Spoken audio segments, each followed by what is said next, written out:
Hello बच्चों, सुप्रभात। आज मैं आपको कक्षा 11 वाणिज्य संकाय के अंतर्गत अकाउंटेंसी सब्जेक्ट इसकी इकाई 4 अशुद्धियों का संशोधन भाग 4 लेकर के आपके सामने हूँ। आज मैं आपको आपकी किताब के 2 सवाल बताऊंगा जो नकल प्रविष्टियों के माध्यम से संशोधन बताते हैं। साथ ही साथ बताऊंगा कि मैं उद्धृत खाते का निर्माण कैसे होता है, उद्धृत खाता कब क्रिएट किया जाता है, वो आप देखेंगे। तो पहले आप सबसे पहले प्रश्न क्रमांक 5 देखिए। इसमें निम्नलिखित गलतियां की गई हैं और उन गलतियों को कैसे सुधारा जाएगा। मालिक ने व्यक्तिगत प्रयोग के लिए 200 रुपये निकाले हैं। बच्चों, व्यक्तिगत प्रयोग के लिए जो राशि निकालते हैं वो आहरण खाते में जाती है, तो आहरण खाता डेबिट टू रोकड़ खाता होना चाहिए, लेकिन इसने व्यापारिक व्यय खाता डेबिट कर दिया, अर्थात व्यापारिक व्यय खाता डेबिट गलत कर दिया। तो हम व्यापारिक व्यय खाते को क्रेडिट करेंगे और आहरण खाता डेबिट करेंगे। इसके लिए मैंने बच्चों नीचे देखो एक काल्पनिक प्रविष्टि करके भी आपको बताया। यहाँ देखिए आप, आहरण खाता डेबिट है और रोकड़ खाता क्रेडिट, ये इसकी सही प्रविष्टि होती, और उसने गलत प्रविष्टि ये कर दी कि व्यापारिक व्यय खाता डेबिट और रोकड़ खाता। तो अब यहाँ रोकड़ खाता तो दोनों जगह क्रेडिट हो रहा है, तो रोकड़ खाते पर कोई प्रभाव नहीं। ये बच्चों वास्तविक प्रविष्टि नहीं है, ये केवल अशुद्धियों का संशोधन को पहचानने के लिए मैं एक काल्पनिक प्रविष्टियाँ करके आपको दिखाता हूँ। यदि हम इनकी काल्पनिक प्रविष्टियाँ करें तो कैसी होती हैं। तो यहाँ आहरण खाता डेबिट होना था तो कर दो आप, सही हो जाएगा। और जो व्यापार खाता डेबिट कर दिया है उसको क्रेडिट कर दो, तो अपने आप ये गलती सही हो जाएगी। ये गलती सुधारने का तरीका होता है कि कोई खाता यदि डेबिट करना था और नहीं किया है तो कर दो बच्चों, अपने आप सही हो जाता है। कोई खाता यदि डेबिट करना ही नहीं था और कर दिया है तो क्रेडिट कर दो। कोई खाता क्रेडिट करना ही नहीं था और कर दिया है तो उसको डेबिट कर दो। तो ऐसा करने से वो गलती अपने आप सुधर जाती है। अब मैं दूसरी गलती को लेकर आता हूँ। शशि से प्राप्त राशि 500 रुपये राशि के खाते में जमा कर दी। जब शशि से हमें पैसे प्राप्त होंगे तो बच्चों हम रोकड़ खाता डेबिट करेंगे और शशि का खाता क्रेडिट करेंगे, लेकिन उसने गलती से शशि की जगह राशि नाम लिख दिया। राशि किसी महिला का नाम है। यहाँ राशि मतलब अमाउंट से मतलब नहीं है, ये दोनों ही नाम है, व्यक्तिगत खाते हैं। तो इसकी वास्तविक एंट्री क्या होनी चाहिए, तो देखिए मैंने समझाने का प्रयास किया है। रोकड़ खाता डेबिट टू शशि एंट्री होना चाहिए थी, यहाँ पर ये वाली एंट्री सही है। और उसने काल्पनिक एंट्री से हमने देखा कि इस गलती से शायद ये एंट्री हुई होगी, रोकड़ खाता डेबिट टू राशि। यहाँ गलती ये जो एंट्रियाँ हैं वो काल्पनिक हैं, सीधे खाते में भी कोई त्रुटि कर सकता है। सिर्फ बच्चों क्या करना क्या है, जो राशि क्रेडिट हो गई उसको डेबिट कर दो, वो शशि को क्रेडिट करना था उसको क्रेडिट कर दीजिए। यहाँ रोकड़ खाते पर कोई प्रभाव नहीं है, इसलिए रोकड़ खाते से कोई परिवर्तन उसमें करके नहीं दिखाया गया। अब तीसरी गलती है, ब्याज के 300 रुपये प्राप्त हुए जिसे कमीशन खाते में जमा कर दिया गया। तो रोकड़ बच्चों जब ब्याज के प्राप्त होते हैं तो रोकड़ खाता डेबिट होता है और कमीशन खाता ब्याज खाता जब हमें ब्याज प्राप्त होता है तो एंट्री ये होती है बच्चों। देखो रोकड़ खाता डेबिट टू ब्याज खाता, और उसने एंट्री क्या कर दी, रोकड़ खाता डेबिट टू कमीशन खाता कर दी। ये कमीशन खाता जबरन में क्रेडिट हो गया, क्रेडिट ये होना चाहिए। तो अब इसको क्रेडिट कर देंगे और इसको डेबिट कर देंगे। ऐसा करने से गलती अपने आप सही हो जाएगी। रोकड़ खाते पर देखिए यहाँ कोई प्रभाव नहीं पड़ रहा, यहाँ भी डेबिट था और यहाँ भी डेबिट है। सही प्रविष्टि कर रहा है तो अभी डेबिट होना था, और गलत यदि कर दिए तो अभी डेबिट हुआ है।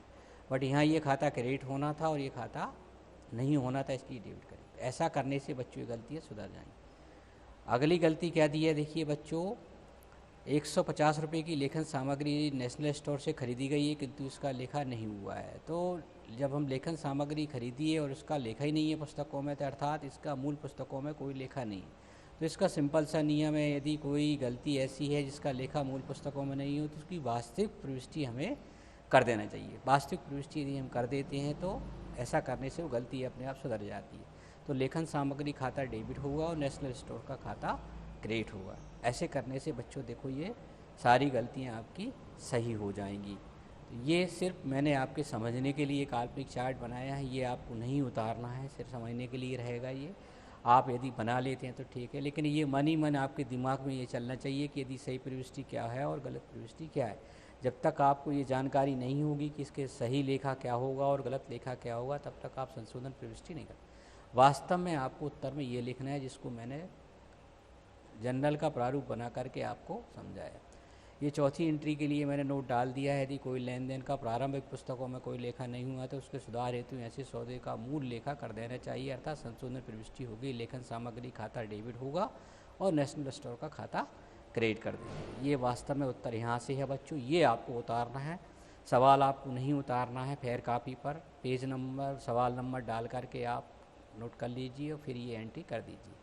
देखिए मैंने जो संशोधन प्रविष्टि की है उसके हिसाब से आहरण खाता डेबिट, व्यापारिक व्यय खाता आ गया जी। आहरण खाता डेबिट टू व्यापारिक खाता, राशि आहरण खाते की राशि को व्यापार व्यय खाते में कर दी गई थी। और तो नरेशन में हम वही बात लिखते हैं जो गलती हुई है, उसका संक्षेप में ब्यौरा लिख देते हैं। कॉलम वही के वही रहेंगे जनरल के। संशोधन प्रविष्टि शीर्षक रहेगा, लेकिन इनका संशोधन प्रविष्टियों के नाम से शीर्षक डालेंगे। दिनांक, विवरण, खाता प्रश्न, रकम डेबिट, रकम क्रेडिट। जब भी जनरल बनाया जाएगा तो जनरल के कॉलम सेम रहेंगे बच्चों, हेडिंग चेंज हो सकती है।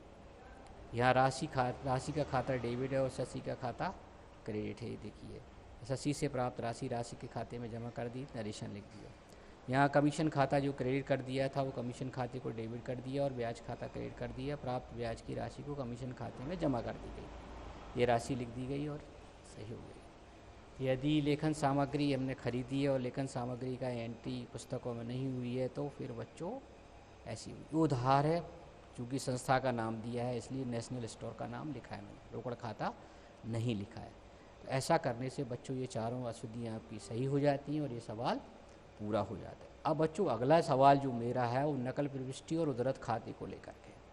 तो अभी तो हम ये मान कर चल रहे थे कि बच्चों पुस्तकें बंद नहीं हुई हैं, खाते बंद नहीं हुए, उनके नकल प्रविष्टि के माध्यम से हम अशुद्धियों को कैसे सुधारें।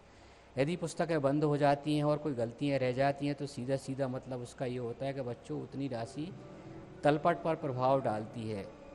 तो सामान्यतः चाहे वो एक पक्षीय गलतियाँ जो जितनी भी होती हैं वो यदि होती हैं तो फिर उनके कारण तलपट पर अंतर आता है, लेकिन कई द्विपक्षीय गलती भी तलपट को प्रभावित करती हैं। तो मदन एंड कंपनी के लेखापाल ने तलपट बनाया और 1000 रुपये अंतर को उद्धृत खाते के नामे पक्ष में कर दिया, अर्थात जब तो उसने तलपट बनाया तो तलपट के नामे पक्ष में 1000 रुपये कम आ रहा होगा और वो राशि उसने 1000 रुपये तलपट के नामे पक्ष में लिख करके त्रुटियों को सुधार लिया। जैसे कि बच्चों मैंने तलपट बनाते समय आपको बताया था कि जब हम तलपट तैयार करते हैं, परीक्षा सूची तैयार करते हैं, यदि हमने सारे खाते तलपट में उतार लिए हैं, डेबिट क्रेडिट सही किया और इसके बावजूद भी हमारे तलपट का योग नहीं मिलता है तो हम अंतर की राशि को उद्धृत खाते में डाल करके आगे बढ़ जाते हैं। उद्धृत खाता ये अस्थायी खाता होता है, अज्ञात भूलों के लिए खोला जाता है और जैसे ये गलतियाँ पता चल जाती हैं तो ये खाता अपने आप बंद हो जाता है। इसका शेष डेबिट या क्रेडिट में से कोई एक हो सकता है। तो इसका नमूना आप आगे देखेंगे कि उद्धृत खाता बनता कैसा है, किन गलतियों के कारण होता है। तो इस प्रश्न में आप देखेंगे कि 4 गलतियां इस व्यक्ति ने की हैं और 4 गलतियों का ये परिणाम निकला कि तलपट के डेबिट साइड में 1000 रुपये का अंतर है और जैसे ही ये 4 गलतियाँ मिल गई तो ये खाता अपने आप बंद हो गया। तो आप इस उदाहरण से देखेंगे और ये इस अध्याय का आखिरी सवाल है। बाकी इसी तरह की गलतियाँ बच्चों किताब में बहुत सारी गलतियाँ दी हैं, आप उनको समझें, करें और इस तरह से चार्ट बना करके लगाएं। स्कूल में आपकी मार्गदर्शन क्लासें चल रही हैं, आप मार्गदर्शन क्लासों में आकर के इसके समाधान का आपके समाधान से संतुष्ट आप हो सकते हैं, या व्यक्तिगत रूप से भी आप दूरभाष पे बात करके भी मेरे से दूरभाष पे बात करके आप समस्या का समाधान कर सकते हैं। बट आपको अशुद्धियों का संशोधन तभी कर पाएंगे जब आपको जनरल प्रविष्टियों वाला काम आपको ठीक ढंग से समझ में आ गया होगा। तो अतः आपसे मैं फिर आग्रह करता हूँ कि आप जनरल प्रविष्टियों वाले भाग को खूब अच्छे से करें, कई प्रविष्टियाँ करें। जितनी ज़्यादा प्रविष्टियाँ करेंगे उतना ज़्यादा आपको अकाउंट के विषय में आपका ज्ञान बढ़ेगा। जनरल प्रविष्टियाँ ही अकाउंट का बेसिक आधार होता है, अर्थात आप उस पर ज़्यादा फोकस करें। अब प्रश्न देखिए बच्चों, प्रश्न के माध्यम से आपको बताऊँगा। ये चारों की 4 गलतियाँ एक पक्षी हैं, एक पक्ष में गलती हो रही है और जब एक पक्ष में गलती होती है तो दूसरा पक्ष बच्चों अपने आप उद्धृत खाता खो जाता है। विक्रय पुस्तक का योग 200 रुपये कम लग गया। देखो बच्चों, विक्रय पुस्तक से हम खतौनी विक्रय खाते में करते हैं और विक्रय खाते के हम हमेशा क्रेडिट में करते हैं। तो योग कम लगने का मतलब ये हो गया कि विक्रय खाते के क्रेडिट पक्ष में 200 रुपये कम लग गए। तो अब सुधारने के लिए बच्चों हम विक्रय खाता क्रेडिट करेंगे और उद्धृत खाता 200 रुपये डेबिट कर देंगे, अर्थात इसकी जो सुधार प्रविष्टि होगी उद्धृत खाता डेबिट होगा 200 रुपये और विक्रय खाता क्रेडिट होगा। कम लगा है, यदि ज़्यादा लग जाता है इसके तो विपरीत हो जाता बच्चों, फिर है विक्रय खाता डेबिट होता है उद्धृत खाता। एक पक्षीय गलती है, एक पक्षीय गलतियों में हमेशा एक दूसरा खाता उद्धृत खाता हो। तो इस 200 रुपये की गलती का परिणाम ये होगा कि तलपट पे 200 रुपये का प्रभाव पड़ा होगा। तो ये 200 रुपये हमने तलपट में उद्धृत खाते में डाल दिए होंगे और ये चारों गलतियों का सारांश ये निकला होगा कि वो राशि 1000 रही होगी। कैसे रही होगी वो आप देखेंगे आगे। 400 रुपये चंद्र कुमार से प्राप्त हुए, लेकिन उसके खाते में केवल 40 रुपये ही जमा किए गए। तो 400 रुपये चंद्र कुमार से जो प्राप्त हुए हैं उसके खाते में हमने 40 रुपये लिखी हैं। बच्चों आप जानते हैं कि ये 400 रुपये लिखना था और लिखे कितने आपने 40। इसकी एंट्री जो होती रोकड़ खाता डेबिट 400 रुपये टू चंद्र कुमार 400 रुपये। तो गलती से जब हमने खतौनी का काम किया तो वहाँ एक जीरो हट गई, अर्थात 360 रुपये कम लिखा है। इसका मीनिंग ये हो गया बच्चों, गलती को आप ठीक ढंग से समझ लें। खाते में तो सही लिखी है राशि, खाते में तो सही लिखा है, पक्ष सही लिखा है, लेकिन राशि 400 की जगह 40 लिखा गई, अर्थात 360 रुपये की गलती हो गई है। तो उस 360 रुपये की गलती हमें चंद्र कुमार के खाते में और क्रेडिट करना पड़ेगी। तो इससे चंद्र कुमार का खाता क्रेडिट सही हो जाएगा और अंतर की राशि उद्धृत खाते में जाएगी। अर्थात इस गलती का लेखा भी उद्धृत खाता डेबिट होगा 360 रुपये और चंद्र कुमार का खाता क्रेडिट होगा 300 रुपये। यहाँ बच्चों दोनों ही प्रविष्टियों में आप देखो उद्धृत खाता डेबिट जा रहा है। पहले वाली संशोधन प्रविष्टि में भी उद्धृत खाता आपका डेबिट हुआ है और विक्रय खाता मैंने क्रेडिट किया है। जनरल एंट्री मैंने आगे की है, आगे करके आपको दिखाई है। और ये इसकी खाता देखिए, यहाँ भी मैं उद्धृत खाता डेबिट कर रहा हूँ, चंद्र कुमार का खाता क्रेडिट कर रहा हूँ 360 रुपये से। इस तरह से बच्चों ये गलती अपने आप सुधर रही है। अब अगली गलती देखो, 300 रुपये का क्रय खाते में 100 रुपये ही दिखाया गया है। 300 रुपये का माल खरीदा है और हम जानते हैं क्रय खाता हमेशा डेबिट होता है।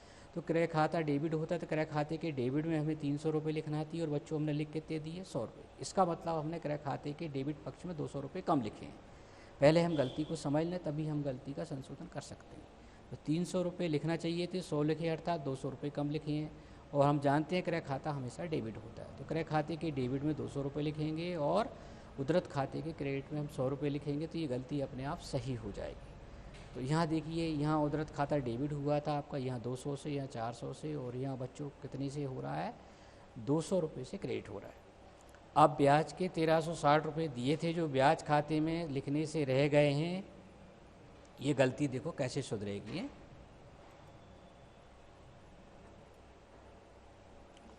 ब्याज खाते के 1360 रुपये दिए गए हैं। जब ब्याज बच्चों हम देते तो ब्याज खाता डेबिट होता है और रोकड़ खाता क्रेडिट होता है। जो ब्याज खाते में लिखने से रह गए, क्लियर लिखा है, तो ब्याज खाता अर्थात डेबिट होने से रह गया, तो ब्याज खाते के डेबिट में 1360 रुपये लिखेंगे और दूसरा पक्ष उद्धृत खाता होगा उद्धृत खाते के क्रेडिट। तो ब्याज खाता डेबिट 1360 तो उद्धृत खाता 1360 रुपये। इस तरह से ये चारों एंट्रियाँ हो गई। इन दोनों में बच्चों उद्धृत खाता डेबिट हो रहा है, इन दोनों में उद्धृत खाता क्रेडिट हो रहा है। तो उद्धृत खाता डेबिट या क्रेडिट आपकी त्रुटि के स्वरूप पर निर्भर करता है कि वो डेबिट होगा या क्रेडिट होगा। लेकिन हम ये सब बात पहले से समझ लें, जब तक हमको जनरल एंट्रियाँ ठीक ढंग से नहीं आएंगी तब तक हम अशुद्धियों को नहीं पहचान पाएंगे। जब पहचान नहीं पाएंगे तो फिर हम प्रविष्टि करना भी कठिन काम। तो इनसे हमने देखिए फिर आगे प्रविष्टियाँ कौन कौन सी की हैं और उद्धृत खाता कैसे बनाया, ये देखेंगे आप आगे बढ़ते हैं। अपन आगे क्या दिया है,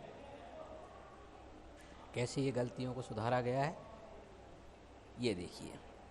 संशोधन प्रविष्टियाँ ये लिखी हैं, देखो यहाँ मैंने उद्धृत खाता डेबिट कर दिया और विक्रय खाता क्रेडिट कर दिया, जो भी मैंने बताया था।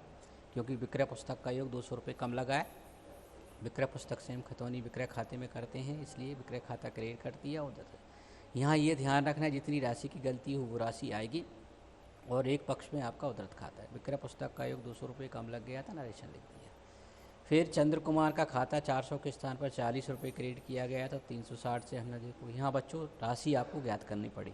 पिछले सवालों में ऐसा नहीं हो रहा था 300। तो उद्धृत खाता डेबिट हो गया और चंद्र कुमार का खाता क्रेडिट हो गया। चंद्र कुमार का खाता 400 के स्थान पर 40 रुपये से जमा किया गया था। अब जब उद्धृत खाता बनाएंगे तो बच्चों ये राशि डेबिट में आएगी और ये राशि भी डेबिट में आएगी। और वह विवरण में टू विक्रय लिखेंगे और वह चंद्र कुमार, क्योंकि खतौनी का नियम है जिस खाते में हम खतौनी करते हैं उसके विपरीत खाते का नाम लिखा जाता है। आगे मैंने उद्धृत खाता बनाया है तो वहाँ आपको दिखाई देगा कि उद्धृत खाते के डेबिट में टू विक्रय लिख करके राशि 200 रुपये लिखूँगा और इसके भी डेबिट में लिख करके ये राशि लिखूँगा। अब आगे देखिए बच्चों, क्रय खाते का योग क्रय खाता 300 के स्थान पर 100 रुपये नामे किया गया था, अर्थात 200 रुपये। तो क्रय खाता डेबिट हो गया उधर। अब यहाँ बच्चों उद्धृत खाता क्रेडिट पक्ष में लिखा जाएगा, विवरण में क्रय लिखूँगा और राशि 200 रुपये। ब्याज दिया था, ब्याज खाते में नहीं लिखा है, इसका मतलब रोकड़ खाते में लिखा गया था, तो ब्याज खाता डेबिट कर दिया और उधर खाता यानी कि ब्याज में दी गई राशि नहीं लिखी गई। ये हो गया क्लियर। अब ये देखिए बच्चों, मैंने उधरत खाता बनाया, तो जो उधरत खाता जैसे अन्य खाते आप बनाते थे वैसे के वैसे पूरे के पूरे कॉलम रहेंगे। ये डेबिट पक्ष, ये क्रेडिट पक्ष, दिनांक, विवरण, जनरल पृष्ठ, रकम, दिनांक, विवरण, जनरल पृष्ठ, रकम, ये राशियाँ अपन लिख लेते हैं। लिखने के बाद अब सबसे महत्वपूर्ण चीज़ होती है कि जब हम उधरत खाता तैयार करते हैं तो उधरत खाते का शेष बच्चों या तो डेबिट होगा या क्रेडिट होगा, वो पहले से ही स्पष्ट होता है। यदि डेबिट शेष है तो डेबिट में लिख दीजिए, क्रेडिट शेष है तो क्रेडिट। यहाँ आपके प्रश्न के हिसाब से लिखा है कि तलपट न मिलने पर लेखापाल महोदय ने उसके उधरत खाते के डेबिट पक्ष में 1000 रुपये लिख दिए। तो सबसे पहले मैं उस शेष को लिखूँगा, तो शेष नीला है। यहाँ ये ध्यान रखना है कि उसका शेष डेबिट हुआ या क्रेडिट हुआ, वो प्रश्न में स्पष्ट लिखा होता है। और नहीं लिखा होता है तो बच्चों पर उसका एक तरीका होता है कि हम सारी जनरल एंट्रियाँ कर लेते हैं, करने के बाद देखते हैं किस पक्ष में योग कम आ रहा है तो उसको हम उस पक्ष में लिख देते हैं। कई प्रश्न ऐसे भी दिए हैं जहाँ हमको प्रारंभिक उधरत खाते का प्रारंभिक शेष ज्ञात करने आ जाता है। ये बात ध्यान में रखना है बच्चों के, उधरत खाते का अंतिम शेष नहीं होता है। तो ये देखिए बच्चों, मैंने खतौनी कर दी है। विक्रय खाता डेबिट किया था, उधरत खाता डेबिट किया था, विक्रय खाता क्रेडिट 200 रुपये ये आ गए। उधरत खाता वहाँ डेबिट किया था और चंद्र कुमार का खाता क्रेडिट कर, ये हो गया बच्चों। फिर इसमें मैंने देखो बच्चों क्रय खाता डेबिट किया था, उधरत खाता क्रेडिट किया था, ये 200 रुपये आ गए। यहाँ इसमें मैंने ब्याज खाता डेबिट किया था और उधरत खाता क्रेडिट किया था। अब बच्चों आप दोनों पक्षों का जोड़ देखिए, इधर का जोड़ 1560 हो गया, इधर का 15। तो ये अज्ञात, ये 4 गलतियों का परिणाम ये हुआ था कि 1000 रुपये तलपट के डेबिट साइड में कमा रहे थे। 1000 रुपये हमने तलपट के डेबिट साइड में उधरत खाते में लिख करके तलपट को बराबर कर लिया। और जब ये गलतियाँ मिली तो गलतियाँ मिल जाने के बाद ये खाता अपने आप बंद हो गया। इसी को उधरत खाता, उच्चंत खाता, निलंबित खाता, भूल चूक का खाता भी कहते हैं। थ्योरी वाले वीडियो में आप देखेंगे तो वहाँ मैंने उधरत खाते की परिभाषा पूरी लिखी है और उसको ठीक ढंग से समझाया। तो उधरत खाता अज्ञात भूलों का लेखा करने के लिए खोला जाता है।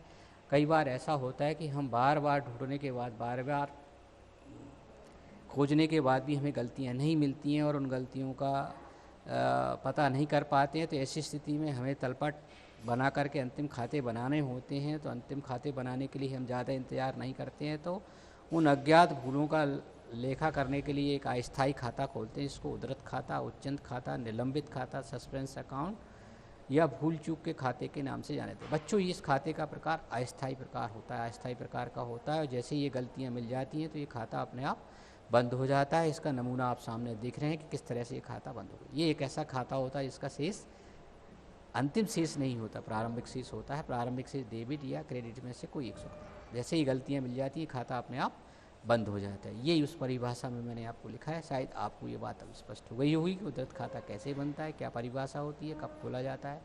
उधरत खाते का शेष डेबिट या क्रेडिट में से कोई होगा। जब भी हम उधरत तलपट बनाएंगे तो यदि डेबिट साइड में योग कम हो रहा है तो उधरत खाता लिख देंगे, क्रेडिट में आ रहा है। और अंतिम खाते बनाते समय यदि उधरत खाते का डेबिट शेष है तो संपत्ति पक्ष में लिखा जाएगा और क्रेडिट शेष है तो दायित्व पक्ष में लिखा जाएगा। तो इस तरह से बच्चों ये अशुद्धियों का संशोधन वाला अध्याय आपका यहाँ समाप्त होता है। और आप अभ्यास करने के बतौर आपकी किताब में सॉल्व अनसॉल्व बहुत सारे प्रश्न दिए हैं। उन प्रश्नों को आप समझें, समझ करके हल करें कापी पे। जब बार बार उनके हल करने का प्रयास करेंगे, इस तरह का चार्ट बनाएंगे जैसे कि मैंने पीछे चार्ट बना करके आपको बताया था, तो आप अवश्य ही गलतियों को सुधारना सीख जाएंगे। लेकिन इसके पहले आपको अशुद्धियों के संशोधन का पहले आपको उसकी मूल जनरल एंट्री को समझना ठीक ढंग से। और इसके लिए तरीका होता है कि आपको जनरल एंट्रियाँ ठीक ढंग से आना चाहिए। जनरल एंट्रियाँ बच्चों आप जब तक 11th क्लास में या जब तक पढ़ रहे हैं तब तक आप बार बार जनरल एंट्रियों का तो अभ्यास करते ही रहें। रोज़ नियम बना लें कि हमें इतनी जनरल एंट्रियाँ इनकी करना है। भले एक प्रविष्टि को आप बार बार करेंगे तो बार बार करने से वो प्रविष्टि आपको ठीक ढंग से आपके दिमाग में उतर जाएगी और आप उसमें अच्छी निपुण हो जाएंगे। फिर आपको अकाउंटिंग का काम करना कठिन नहीं लगेगा। अन्यथा आपको जब जनरल एंट्रियाँ नहीं आएंगी तो अकाउंटेंसी सब्जेक्ट आपको बहुत कठिन लगेगा। कठिन नहीं होता है बच्चों, इसको सरल बनाने का सिर्फ एक ही तरीका है, अभ्यास और अभ्यास आप करें। और इसकी बेस जो है, अकाउंटिंग की जो बेस है वो जनरल एंट्रियाँ होती हैं। तो बच्चों आप जनरल एंट्रियों को ठीक ढंग से समझें और बार बार उसका अभ्यास करें। पहले भी मैं इस बात को दोहरा चुका हूँ कि आप जितनी ज़्यादा जनरल एंट्रियाँ करेंगे उतनी ज़्यादा आप अकाउंटेंसी के आपको पढ़ना सरल लगेगा। अन्यथा फिर वो बात वही हो जाती है कि विषय कोई भी कठिन नहीं होता है। जो व्यक्ति उस विषय को जितनी गहराई से उसमें उतर जाता है उतनी ही अच्छे ढंग से उस विषय को समझ लेता है और उसको सरल लगने लगता है। पढ़ते तो सभी हैं बच्चों, विषय तो सभी पढ़ने के लिए सबके लिए बनाए गए हैं और सब बच्चे पढ़ते हैं और अच्छे अंक लेकर आते हैं। तो कृपया मेरी बातों को अच्छी तरह से गौर करें। आपको सीखना है, पढ़ लिख करके आगे अच्छा काम करना है। आज के लिए बच्चों इतने ही। अगले वीडियो के लिए इंतज़ार कीजिए। अगले वीडियो में मैं अगले अध्याय को लेकर के, अगली इकाई को लेकर के हाजिर हूँगा, जिसका शीर्षक है डेप्रिसिएशन, मूल्यह्रास। इसको आप पढ़ें, मूल्यह्रास की थ्योरी की वीडियो को पढ़ें। मैं व्यवहारिक प्रश्नों को लेकर के आता हूँ, आप मेरा इंतज़ार करें। Thank you very much.